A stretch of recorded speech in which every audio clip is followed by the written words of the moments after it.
So for today's video guys, turuan ko kayo kung paano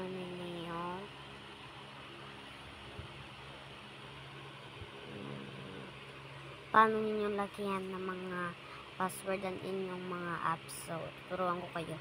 Ang first muna hanapin nyo ang settings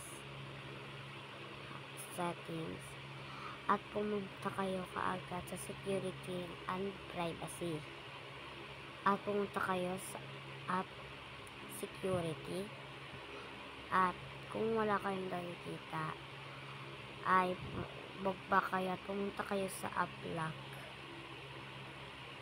at maglagay ka ng password 12. Ang akin kasi iba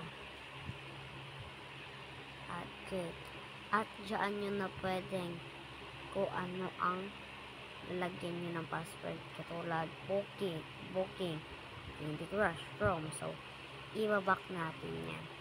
Punta tayo sa Aguda, may password na yan. Sige sa inyo, ganyan lang kadali guys mag-open ng inyong mga account. So kung gusto nyo tanggalin guys, punta ulit kayo settings at pumunta ulit kayo sa security and privacy at pumunta ka ulit sa app lock at yun, buksan nyo na ulit at walain nyo na ang nilagyan nyo ng password at done. So salamat sa panonood guys, sana nakatulong ito sa inyo and see you, bye bye.